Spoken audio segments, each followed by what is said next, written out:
Hello students, कैसे हैं आप सब अच्छे हैं, सुरक्षित हैं, ऐसी मैं आशा आपसे करता हूं। एज यू ऑल नो, हम CA CPT प्रीलिम्स के लिए इंग्लिश को सिलेबस के अकॉर्डिंग डिस्कस कर रहे हैं और यहाँ पर हम वॉइस चैप्टर को पढ़ रहे हैं। वॉइस के बारे में मैंने आपको बताया है कि वर्ब का वह फॉर्म जो ये बताता है कि सब्जेक्ट स्वयं कोई कार्य कर रहा है या उस पर कोई कार्य हो रहा है, वॉइस कहलाता है। मतलब वर्ब का वह रूप है जो ये बताता है कि सब्जेक्ट स्वयं कोई कार्य कर रहा है या उस पर कोई कार्य हो रहा है। When subject is active, subject is performing an activity, that sentences are known as active voice. But when object is main या when the subject is object oriented, subject is not performing any duty, that sentence is in passive voice. Mostly we change the sentence from active to passive and passive to active, but the requirement of passive voice is that the sentences that cannot be changed into passive voice change into active voice, या that cannot be made into active voice, that are usually made into passive voice. मतलब वे वाक्य जो कि सामान्यतः active में नहीं बनाए जा सकते हैं, बेसिकली उन्हीं का पेसिव बनता है। But in terms of competitive examination या स्कूल एग्जामिनेशन हम एक्टिव से पेसिव में चेंज करते हैं। दो वाक्य होते हैं, एक्टिव और पेसिव। साधारण जो होता है सब्जेक्ट ओरिएंटेड एक्टिव वॉइस, और जो ऑब्जेक्ट ओरिएंटेड है वो होता है पेसिव। एक्टिव से पेसिव में बदलने के नियम हमने देखे हुए हैं। सब्जेक्ट को ऑब्जेक्ट, ऑब्जेक्ट को सब्जेक्ट बनाते हैं।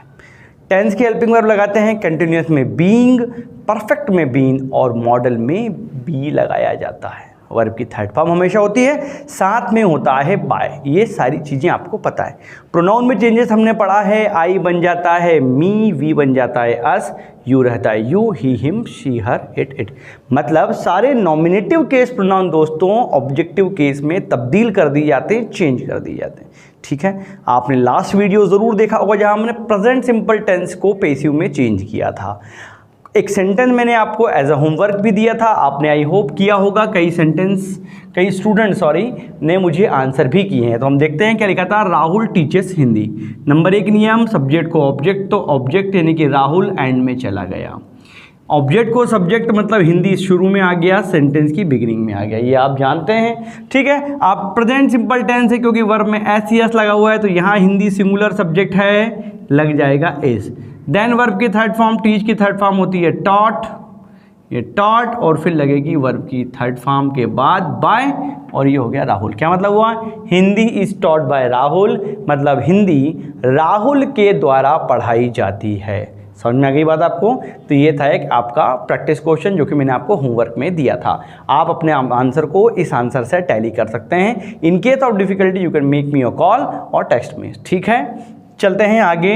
अगले जो है टेंस की तरफ हम चलते हैं दोस्तों।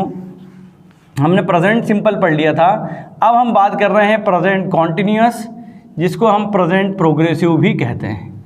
नॉर्मली आप जानते हैं सेंटेंस के अंत में रहा है, रही है और रहे हैं, ये चीज़ें आती हैं।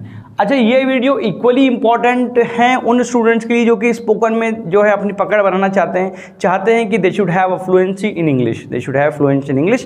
वो पेसिव वॉइस को बहुत अच्छे से सीख लें तो बहुत ज़्यादा अच्छे से अंग्रेजी बोलने में आपको मदद मिलने वाली है। इसका जनरल स्ट्रक्चर हम जानते हैं। एक्टिव वॉइस की अगर हम बात करते हैं, सब्जेक्ट प्लस क्या होता है यहाँ पर आपका इज, एम और are, ing form of the verb and object in the end. This is the structure of active voice in present continuous tense, ये आपको पता है। अब हम जब पेसिव की बात करेंगे मित्रों तो क्या हो जाएगा, ऑब्जेक्ट को सब्जेक्ट और सब्जेक्ट को ऑब्जेक्ट, तो ऑब्जेक्ट की जगह पे चला गया सब्जेक्ट और सब्जेक्ट की जगह पर आ गया आपका ऑब्जेक्ट। यहाँ पर आपको समझ में आ गया होगा, ये आप समझ गए हैं। आगे चलते हैं, टेंस की हेल्पिंग वर्ब लगाना है। हेल्पिंग वर्ब क्या है मेरे पास, इज, एम और आर, ये भी आपको समझ में आ गया होगा। कॉन्टिन्यूअस में बीइंग लगाने को बोला गया है आपसे, रूल में आपने याद किया है बीइंग लगाएंगे। वर्ब की थर्ड फॉर्म और बाय तो हर जगह लगाना ही है। आप अगर गौर करेंगे तो ये तीनों चीज़ दोस्तों कॉमन है। थर्ड फॉर्म, बाय और ऑब्जेक्ट, जो अब हमारा सब्जेक्ट जो ऑब्जेक्ट की जगह काम करेगा वो फिक्स है। ठीक है, अब यहाँ पर बीइंग क्यों लगाया वो हम देखते हैं। देखिए भाई, ये है कॉन्टिन्यूअस टेंस और कॉन्टिन्यूअस टेंस में हमेशा वर्ब की आईएनजी फॉर्म लगाना होती है। अब भैया पेसिव कहता है कि भाई पेसिव वाइज मेरे साथ चाहिए वर्ब की थर्ड फॉर्म हमेशा। अब दो जगह हम फंसे थे कि पेसिव वाइज को चाहिए वर्ब की थर्ड फॉर्म और कॉन्टिन्यूस को चाहिए वर्ब की आईएनजी फॉर्म। इसीलिए हमने कोई भी काम होना यानी बी और बी की आईएनजी फॉर्म लगाई है बीइंग। तो अब कोई सा भी कॉन्टिन्यूस हो, चाहे वो प्रेजेंट कॉन्टिन्यूस हो, पास्ट कॉन्टिन्यूस हो, आप ध्यान रखिएगा कि पैसिव में जब उसको तब्दील करेंगे, चेंज करेंगे, तो बीइंग लगाना है। और क्यों लगाना है अब आप जानते हैं। अब एक एग्जांपल ले लेते हैं। मान लो मैंने लिखा कि भाई सुमित इज मेकिंग टी। चाय बनाने के लिए मेक शब्द का इस्तेमाल हम लोग करते हैं। चाय को कुक नहीं करते, नहीं तो सुमित इज कुकिंग टी बोल दो, ऐसा चाय पकाई नहीं जाती, उसको बनाया जाता है। ठीक है। अब यहाँ पर नंबर 1 नियम, सब्जेक्ट को बनाएंगे ऑब्जेक्ट, तो सुमित चला गया एंड में। दोस्तों आप देखिएगा, ऑब्जेक्ट को बनाएंगे सब्जेक्ट, तो टी आ गया शुरू में, ये भी आपने देखा। टेंस की हेल्पिंग वर्ब लगा दे तो यहाँ क्या लग जाएगा आपका इज। इतना तो क्लियर था। कॉन्टिन्यूस में हम जानते हैं हमेशा बीइंग लगाना होता है, तो बीइंग भी लगा दिया मैंने।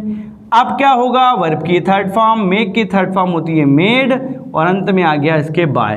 T is being made by क्या है भाई, सुमित। ठीक है, चाय सुमित के द्वारा बनाई जा रही है। ये था आपका क्वेश्चन और ये है इसका आंसर। समझ में आ गया होगा आपको। आ गया है तो स्क्रीनशॉट लें और कमेंट कर दिया करो यार, ताकि पता पड़े कि आप इंटरेस्ट ले रहे हो, पढ़ रहे हो अच्छे से। ठीक है, आगे चलते हैं। चलिए एक आध दो एग्जांपल और हम ले लेते हैं यहाँ पर। अब अगर मान लीजिए जो सेंटेंस हमारे पास आया है वो एक्टिव में है या इंटरोगेटिव सेंटेंस है, जैसे कि मैंने बोला कि आर दे प्लेइंग हॉकी, ये है मेरा सेंटेंस। यहाँ मैंने कहा आर दे प्लेइंग हॉकी। अब आप ध्यान से देखिएगा, यहाँ पर एक लगा है क्वेश्चन मार्क और आर आ गया है आगे, मतलब ये क्वेश्चन जो है ये इंटरोगेटिव सेंटेंस है। और when the active voice is in the interrogative form which means passive voice should also be in interrogative form, या इंटरोगेटिव सेंटेंस वो भी होगा। ठीक है, रूल फॉलो करें आप, तो जो दिया है वो करें आप। दे सब्जेक्ट था, अब ऑब्जेक्ट बन जाएगा, तो क्या बन जाएगा, दैम। ऑब्जेक्ट को आगे ले आए, हॉकी आगे आ गया। अब हॉकी के साथ क्या लगाता मैं, सिंगुलर था तो इज यहाँ लिखता, परंतु परंतु परंतु पिक्चर अभी बाकी है। क्योंकि ये इंटरोगेटिव सेंटेंस है, इसको यहाँ ना लिख के सब्जेक्ट के पहले रख देंगे, तो क्या बन गया ये आपका इज हॉकी। कॉन्टिन्यूस में लगाते हैं बीइंग, प्ले की थर्ड फॉर्म हो गई प्लेड, और यहाँ हो गया bye them along with a question mark.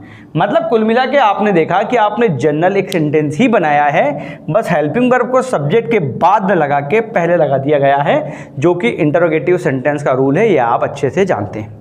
मेरे ख्याल से चीज़ें आपको समझ में आ रही हैं। अब मान लो नेगेटिव सेंटेंस होता तो, जैसे कि मैंने कहा कि Raghu is not cooking food. चलो सरल सेंटेंस लेते हैं, Raghu is not cooking food. अब ये देखिए यहाँ पर नॉट लगा है, मतलब मेरा एक्टिव वॉइस जब नेगेटिव फॉर्म में है तो पैसिव वॉइस भी नेगेटिव होना चाहिए। नंबर 1 नियम, सब्जेक्ट को ऑब्जेक्ट बनाएं, रघु आगे थे अब एंड में चले गए।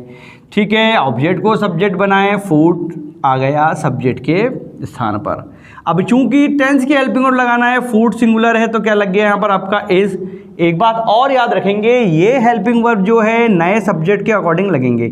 अगर ये सिंगुलर है तो वर्ब भी सिंगुलर होगी, और यहाँ फूड की जगह और कुछ या प्लूरल सब्जेक्ट होता तो यहाँ पर आर लगा देते। ये बात ध्यान रखिएगा। फूड इज कॉन्टिन्यूस है, क्या लगा दे, अच्छा अभी तो नेगेटिव है भाई, नॉट लगा दो। नॉट बीइंग तो लगाना ही है, फिर वर्ब की थर्ड फॉर्म क्या हो जाएगी, कुक्ड, और यहाँ क्या हो जाएगा, थोड़ा सा स्पेस कम है तो बाय रघु, जो कि ऑलरेडी लिखा हुआ था।